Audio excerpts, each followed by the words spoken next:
నిజంగా ఎవరైతే ప్రజలను కించపరిచారో, ప్రజల్ని హింసించారో, ప్రజల్ని బాధ పెట్టారో, కేసులు పెట్టారో వాళ్ళందరికీ ఈ రోజు పెద్ద చెంపపెట్టు. ఇది చారిత్రాత్మకమైన తీర్పు.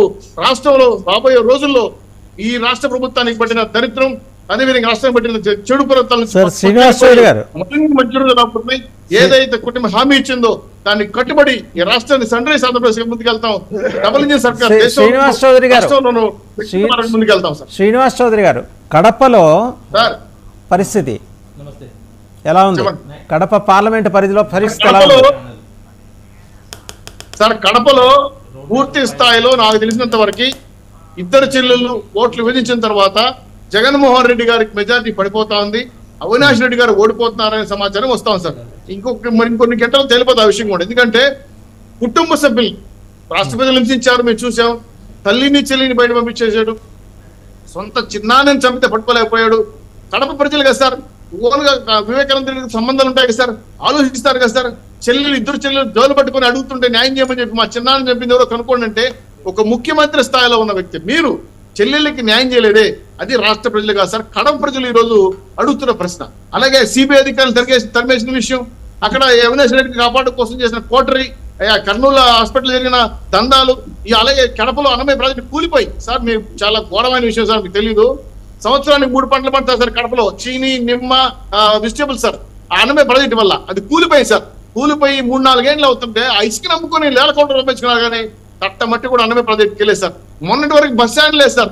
కడప నుంచి బెంగళూరుకి డబుల్ లైన్ వేస్తారు సార్ ఈ కూరగాయలు, ఈ నిమ్మ, చీని పంటలు ఎక్స్పోర్ట్ చేయడానికి. ఇది నాకు వద్దు అని రచించారు సార్ జగన్మోహన్ గారు. ఇంతకన్నా ఘోరమైన ఉండదు సార్, నాకు అర్థం కాలేదు. అదేవిధంగా ఆయన ఇచ్చిన హామీ సార్, ఆయన కాన్స్టిట్యూన్సీ పులివెందుల్లో 5,000 ఇండ్లు మేము కట్టిస్తాము సార్. 5 ఇళ్ళు కూడా వెళ్ళే సార్. ఇంకో గొప్ప విషయం చెప్తారు సార్, వేంపల్లి పీచ్ సెంటర్ లో 12 మంది డాక్టర్లు ఉండాల్సింటే 4 డాక్టర్లు ఉన్నారు సార్. ఇది సార్ పులివెందుల పరిస్థితి. లేటెస్ట్ అప్డేట్స్ కూడా వచ్చాయండి. లేటెస్ట్ అప్డేట్స్, విశాఖ ఎంపీ అభ్యర్థి, తెలుగుదేశం అభ్యర్థి భారత్ ముందంజలో ఉన్నారు. నెల్లూరు ఎంపీ స్థానంలో విజయసాయిరెడ్డి గారు వెనుకంజ. మొత్తం ఏపీ ఎంపీ స్థానాల్లో 10 చోట్ల టీడీపీ ఆధిక్యంలో ఉంది, 3 స్థానాల్లో బీజేపీ ఆధిక్యం. ఈవెన్ రాజంపేట ఎంపీ స్థానంలో కిరణ్ కుమార్ రెడ్డి గారు బీజేపీ నాయకులు, ఆయన కూడా ఆధిక్యంలో ఉన్నారు. వెస్ట్ గోదావరి వచ్చేప్పటికీ కూటమి ముందంజలో ఉంది. తణుకు, పాలకొల్లులో టీడీపీ, తాడేపల్లిగూడెం, నరసాపురంలో జనసేన, విశాఖ ఈస్ట్లో టీడీపీ అభ్యర్థి వెలగపూడి రామకృష్ణ, ఆమ్దాల వలసలో కూన రవికుమార్, స్పీకర్ తమ్మినేని సీతారాం మీద, అలాగే గాజువాకలో పల్లా శ్రీనివాస్ టీడీపీ, నెల్లూరు రూరల్లో కోటంరెడ్డి శ్రీధర్ రెడ్డి లీడ్లో ఉన్నారు. గుంటూరు ఎంపీ స్థానంలో పెమ్మసాని చంద్రశేఖర్ 24,500 ఓట్ల తేడాతోటి ఆయన ఆధిక్యంలో ఉన్నారు. సో మొత్తానికి ఏంటంటే కేసినేని నాని 4,200 అయితే కేసినేని చిన్ని 7,007 మొదటి రౌండ్ ముగిసే సమయానికి. మైలవరంలో వసంత కృష్ణప్రసాద్, జగ్గయ్యపేటలో శ్రీరామ్ తాతయ్య టీడీపీ అండ్ జగ్గయ్య రెండో రౌండ్లో ఎంపీ అభ్యర్థి కేసినేని చిన్ని ముందంజారు. విజయవాడ ఈస్ట్లో పార్లమెంట్ 3వ రౌండ్లో టీడీపీ ఆధిక్యంలో ఉందండి. సో ఇది మొత్తంగా ఏంటంటే ఇప్పటిదాకా వచ్చిన రిజల్ట్లో టీడీపీ ఆధిక్యంలో. ఇది చాలా అవసరం కూడా. మీరు కూడా ఈ విషయం పైన చాలా సందర్భాల్లో చర్చలు కూడా పెట్టాం. చంద్రబాబు నాయుడు గారు అరెస్టు, పవన్ కళ్యాణ్ గారిని రాష్ట్రంలో రానికుండా నిలబెట్టేయటం, బీజేపీ నాయకులు మొన్నటి వరకు వాళ్ళు ఏదో ఇబ్బందులు పడారు, మొన్నటి నుంచి వాళ్ళు కూడా ప్రచారం రానికుండా విష్ణు కుమార్ యాదవ్ని, సత్యకుమార్ గారు యాదవ్ని అలా పుట్టింది రాష్ట్ర ప్రజలు మర్చిపోలేదు సార్. ఎందుకంటే విధ్వంసానికి ఆంధ్ర రాష్ట్ర ప్రజలు చాలా సౌమ్యులు సార్. అన్నపూర్ణ అనే ప్రదేశం, అన్నపూర్ణ అనే పేరు మన ఆంధ్ర రాష్ట్రానికి ఉంది సార్. అటువంటి అన్నపూర్ణని రైతుల్ని దుర్మార్గం హింసించారు సార్. మీరు గమనించారు చూడండి, పూర్తి స్థాయిలో ఈస్ట్ వెస్ట్ గోదావరి జిల్లాలో 3 పంటలు పంటాయి సార్. మీరు విన్నారు కదా, మీరు కూడా చూసుంటారా, మీరు ఆ ప్రాంతం వాదు కదా సార్. ఏ పంట కాలువల్లో అయినా కనీసం కలుగు తీశారు సార్. అంటే మా పక్క కలుగు అంటారు, ఆ పక్క నాసేది అంటారు, గుర్తులేదు. ఆ పంటలు పండకుండా కరకట్టలు దిగిపోయి ముప్పు గురయ్యాయి సార్. మీకు గుర్తు చూసారా, చాలా పంటలు మునిగిపోయినాయి సార్. కనీసం ఈ సబ్సిడీ వల్లే సార్ రైతులు పంటలు ఇవ్వడం మానేశారు సార్. ముఖ్యంగా ఈస్ట్ వెస్ట్ నార్త్ కృష్ణా జిల్లాలో ఆక్వా పరిశ్రమ సార్, అదొక విధ్వంసం సార్. ఆక్వా పరిశ్రమ గురించి మాట్లాడితే చేపలు పండించడం మానేశారు, రొయ్యలు పండించడం మానేశారు. విత్తనాలు అయినా ఇస్తాడంట, కొనుగోలు అయినా చేస్తాడంట, రేట్ అయినా ఫిక్స్ చేస్తాడంట. మేము మా బంధువులతో సహా చేపలు పండించే వాళ్ళు ఉన్నారు సార్. వాళ్ళందరూ చెరువులు వదిలేసి చివరికి ఉంటే బతికితే బతదార బాబులు చెప్పకపోతే పోనని చెప్పేశారు. 1.5 రూపాయి యూనిట్ కరెంట్ ఆక్వాకి ఇస్తున్నాం. మేము 4.5 రూపాయలు చేశారు సార్ జగన్మోహన్ గారు కరెంట్ పోయి. మాకు 50% ఆపేసారు. సో ఒక రకంగా చెప్పాలంటే రైతుల కళ్ళల్లో రక్తాన్ని చూశాడు. రైతులు నా రైతు అనలేని ముఖ్యమంత్రి, నా ఎస్సీ, నా బీసీ, నా మైనార్టీ అని చెప్పిన వ్యక్తి రైతులు ఉన్నారనే విషయం మర్చిపోయి రైతుల్ని విధ్వంసం చేశాడు. అందుకే ప్రజలు వ్యతిరేకంగా తీర్పిస్తున్నారు. ప్రతిపక్ష నాయకులు చేసిన హింస రాష్ట్ర ప్రజలు మర్చిపోలేదు, గుర్తుపెట్టుకున్నారు. సరే, శాంతి ప్రసాద్ గారి దగ్గరికి వెళ్దామండి. శాంతి ప్రసాద్ గారు, జనసేన అద్భుతమైన పర్ఫార్మెన్స్ చూపిస్తోంది. మొత్తం పోటీ చేసిన 21 సెగ్మెంట్స్లో ఇప్పటిదాకా 12 సెగ్మెంట్స్లో లీడ్ స్పష్టంగా ఉంది. ఎక్కడ కూడా తడువుకొని అవసరం లేని విజయం అయితే జనసేన సాధించబోతుంది అనేది ఇప్పటిదాకా వచ్చిన నెంబర్స్ని బట్టి మనకి అర్థమవుతుందండి. సో ఇట్స్ హై టైం అంటే జనసేన 10 ఏళ్ల ప్రస్థానంలో పోరాటానికి ఈరోజు రిజల్ట్ చాలా బలమైన పాజిటివ్ రిజల్ట్ వస్తున్నట్టు కనిపిస్తుంది. ఏమంటారు? మా అధినేత పవన్ కళ్యాణ్ గారు మాలాంటి వాళ్ళకి ఎప్పుడో స్పష్టంగా 2018లోనే చెప్పారు సార్. మనం 2024లో వేడుకుంటున్న తప్పితే 2019 గురించి మీరు ఆలోచన చేయొద్దని మనము ప్రజల్లోకి వెళుతున్నాము. అయితే మన మీద ఇంకా విశ్వాసం కలగలేదు అనే మాట ఆయన స్పష్టంగా అప్పుడే చెప్పారు. ఈ 2018లో చెప్పిన మాట.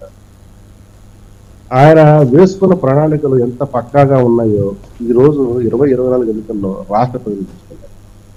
ఆయన వైసీపీ ప్రభుత్వం మీద దాన్ని ఏమంటామంటే తీవ్రంగా ఆయన చేసిన పోరాటం రాష్ట్ర ప్రజలు గుర్తించారు. కరోనా దగ్గర నుంచి జనసేన పార్టీ చేస్తున్న సేవలను గుర్తించారు. అలాగే స్థానిక సంస్థల ఎన్నికల్లో మేము పోరాడిన తీర్పు గమనించారు. పవన్ కళ్యాణ్ గారు వాళ్ళ అన్నగారిలాగా ఆయన ఇటు పోడు, ఆయన ఖచ్చితంగా మనతో పాటు ఉంటాడు, మన అండగా నిలబడతాడు, మన హక్కుల కోసం పోరాడతాడని విశ్వాసం ప్రజలకు ఏ రోజైతే వచ్చిందో అక్కడ నుంచి జనసేన ఆదరణ అది అనూహ్యంగా పెరగటం మొదలైంది. దాని యొక్క ఫలితమే 2024 ఎన్నికలు. అయితే మేము కొంత నిరాశ పడ్డాము ఇది సీట్లో తీసుకునే విషయంలో. కానీ మా అధినేత మాటలు మేము కాదనేది కాదు. ఎందుకంటే కూటమి అన్న తర్వాత త్యాగాలు ఉంటాయి.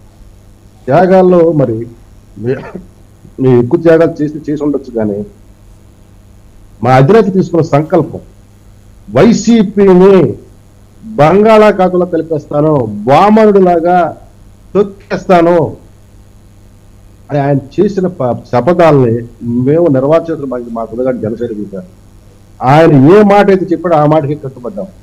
ఒక్క విషయం మీరు గమనించండి, ఓటు ట్రాన్స్ఫర్ అనేది ఎంత పక్కాగా ప్రణాళికాబద్ధంగా స్పష్టంగా జరిగిందో. ఎక్కడా కూడా క్రాస్ ఓటింగ్ అనేది మీకు కనపడతల్లా, స్పష్టంగా కనపడుతుంది. ఈ కూటమిని రాష్ట్ర ప్రజలు ఆశీర్వదించారు. చంద్రబాబు నాయుడు గారు కానీ పవన్ కళ్యాణ్ గారిని కానీ బీజేపీ నరేంద్ర మోడీ గారిని కానీ చూసి స్పష్టంగా ప్రజలు ఎటు బెసగకుండా ఓటు అనేది కూటమికి వచ్చిందనేది, ఆ ఓటు ట్రాన్స్ఫర్ కూడా పక్కాగా జరిగిందనేది ఈ ఫలితాలే చెప్తున్నాయి. ఇక కొన్ని విషయాలు చెప్తాను. ఇక మా దృష్టి అంతా రాష్ట్రము రేపు 100 రోజుల్లో మేము ఏం చేయాలి, తర్వాత 6 నెలలకు ఏం చేయాలి, ఇట్లా ప్రణాళికాబద్ధంగా వెళుతూ మా ముందున్న మొట్టమొదటి తక్షణ కర్తవ్యాలను మేము నెరవేర్చుకుంటూ రాష్ట్ర ప్రజలకు ఇచ్చిన తొలి సంతకము ద్వితీయ సంతకాల గురించి మేము వాటిని చేసుకుంటూ క్రూరమైన చట్టం ఈ యొక్క ల్యాండ్ టైటిలింగ్ యాక్ట్ దాన్ని రద్దు చేయటమే కాదు, అసలు సమూలంగా తీసేసి ఈ భూ బకాసాలు ఎన్నాళ్ళు చేసిన భూ దందాల మీద వీటి మీద విచారణ చేసి అసలు అప్పులు తీసుకొచ్చిన డబ్బులు ఎటు పోయినది కూడా మేము ఒక శ్వేతపత్రం అనేది విడుదల చేయాల్సిన బాధ్యత మా ప్రభుత్వం మీద కూడా ఉన్నది. రాష్ట్రంలో అసలు అప్పులు ఎంత వచ్చినాయి, ఎంత డబ్బులు వచ్చినాయి, ఎంత డబ్బులు ఖర్చు చేశారు, ఈ డీబీటీ నాన్ డీబీటీ విధానంలో ఏ మేరకు సక్రమంగా అయింది, అందులో బెనిఫిషరీస్ కూడా వాస్తవ బెనిఫిషరీలు ఉన్నారా లేకపోతే డొల్ల బెనిఫిషరీస్ ఉన్నారా, ఇవన్నీ కూడా విచారణ చేస్తాము. ప్రతి ఒక్కడిని మరి కేబినెట్ నిర్ణయాల పునఃసమీక్ష ఉంటుందండి చాలా కీలకమైన అంశాల మీద, స్థలాల కేటాయింపు, అలాగే కాంట్రాక్టులకి బిల్లుల చెల్లింపు, ఇలాంటి అంశాలన్నిటి మీద కేబినెట్ నిర్ణయాలు అనేది ఒకటి కేబినెట్ నిర్ణయం, రెండో కేబినెట్ పునఃసమీక్షించవచ్చు సార్. అందులో రాజ్యాంగబద్ధమైన వివాదాలు ఏమి లేవు. ఏ యొక్క నిర్ణయం అయితే రాజ్యాంగ విరుద్ధమో చట్ట విరుద్ధంగా ఉంటుందో లేదా ప్రజా శ్రేయస్సుకు వ్యతిరేకంగా ఉంటుందో ఆ ప్రతి ఒక్క దాన్ని కూడా పునఃసమీక్షించవచ్చు, అవసరమైతే దాన్ని రివర్స్ కూడా చేయవచ్చు. ఆ అధికారము ఆ సమయంలో ప్రభుత్వానికి ఖచ్చితంగా ఉంటుంది. రైట్. చౌదరి గారు, కేబినెట్ నిర్ణయాల పునఃసమీక్ష సార్ ఈ రోజు మీరు పెట్టిన అంశం, ఇప్పుడు ప్రస్తావించిన అంశం కూడా చాలా ముఖ్యమైన సార్. ఎందుకంటే 11,50,000 కోట్లు సబ్జెక్టు కరెక్షన్ అప్పు ఉందని చెప్పి కేంద్ర ప్రభుత్వం కానీ మా పార్టీలు కానీ బీజేపీ అధ్యక్షులకు చెప్పిన మాటలు. దీంట్లో వాస్తవం ఎంత? ఈ అప్పులన్నీ నిజం కూడా 11,50,000 కోట్లు కాకుండా సార్, వజ్దాన్ గారు ప్లీజ్ ఒకసారి ఆలోచించండి. మీరు కూడా ఆయన 5 బడ్జెట్లు ప్రవేశపెట్టారు. అదొక 10 లక్షల కోట్లు, లేదంటే 11 లక్షల కోట్లు. దాదాపు ఈ 10,50,000 కోట్లు ఈ 11 లక్షలు లెక్కేసుకుంటే 22.5 లక్షల కోట్లు అప్పులు. అంటే బడ్జెట్లో పెట్టిన డబ్బులు, ఈ అలికేట్ చేసిన డబ్బులు, తెచ్చిన అప్పులు సార్. ఇవి కాకుండా ప్రభుత్వ ఉద్యోగాలలో ఉన్నటువంటి ఉద్యోగస్తుల జీపీఎస్ డబ్బులు, అలాగే వాళ్ళ లోన్ డబ్బులు, వాళ్ళకు రావాల్సిన డిఏడిఎల్ డబ్బులు, ఇవి కాకుండా సార్ డ్వాక్రా సంఘంలో దాచుకున్న డబ్బులు సార్, పొదుపు డబ్బులు 2,000 పైచీల కోట్లు. వీటన్ని లెక్కేసుకుంటే మాకు తెలిసి ఒక 25 లక్షల కోట్ల రూపాయలు బయటపడుతున్నాయి సార్. ఈ డబ్బుల్లో మీరు చెప్పిన మాట ప్రకారమే 2,70,000 కోట్లు డిపిటి పంచితే పంచాయతీ పడుకుందాం సార్. మిగిలిన 20 లక్షల కోట్ల రూపాయలు ఏ కాకెత్తుకెళ్ళి తెలియదు సార్. పిహెచ్ఎస్ చైర్మన్ మా పయ్యవాల్ గారు అప్పటి నుంచి చదువుతున్నారు, లెక్కలు చెప్పండి, కాకి లెక్కలు చెప్తున్నారు తప్ప 4 లక్షల కోట్లు బిల్లు లేవని చెప్పాడు. అవి కూడా కనపడట్లా. ఇవి కాకుండా ఈయన విలాసానికి, ఈయన యొక్క దర్జాతనానికి, ఈయన జల్సాలకి ఋషికొండ లాంటి కొండను కూల్చేసి 1,000 కోట్ల రూపాయలు ఖర్చు పెట్టి బంగాళాలు కట్టింది. మెగా వాళ్ళ కాంట్రాక్ట్ వర్క్స్ కి ఏ విధంగా ల్యాండ్ శాండ్ మైన్ అప్పచెప్పారు. ఇది కాకుండా మీరు చెప్పిన క్యాబినెట్ నిర్ణయాలు సార్, ఏ క్యాబినెట్ నిర్ణయాలు తీసుకొని మీరు ఈ రాష్ట్ర ప్రభుత్వాన్ని విధ్వంసం చేశారు, కొత్త జీవోలు తెచ్చారు, కనపడని జీవోలు తెచ్చారు. ఇవి కాకుండా ఏపీఎస్పీడీసీఎల్ సార్, ప్రధానంగా షిడ్డి సాయి ఎలక్ట్రికల్స్ అని ఉంటుంది సార్, అది జగన్మోహన్ రెడ్డి గారు, అవినాష్ రెడ్డి గారు తమ్ముడు సార్. దీంట్లో ఏపీఎస్పీడీసీలో కొన్ని 100 కోట్ల రూపాయల మీద జరిగింది సార్. ట్రాన్స్ఫర్లు పెట్టామని పెట్టలేదని, పోల్ నటించామని చెప్పి, వైర్లు మార్చామని చెప్పి, ఇది కనపడని భారీ కుంభకోణం సార్. ఇది కాకుండా డిజిటలైజేషన్ లేకుండా మద్యాన్ని అమ్మినారు సార్. దీంట్లో లక్షల కోట్లు బయట వస్తాయి సార్. ఇవన్నీ సమస్య ఇస్తాం సార్. ఖచ్చితంగా ఆంధ్ర రాష్ట్ర ప్రజల ఆస్తులు సార్ ఇవన్నీ. ఎవరైతే బొక్కారో తిన్నారో ఆ కలుగులో దాగున్న యువకులు మొత్తం బయటికి లాగి ఆస్తుల్ని మొత్తం ప్రజలు తీసుకురావాల్సిన బాధ్యత పురస్కంధాల మీద మాకు ప్రజలు అప్పచెప్పారు.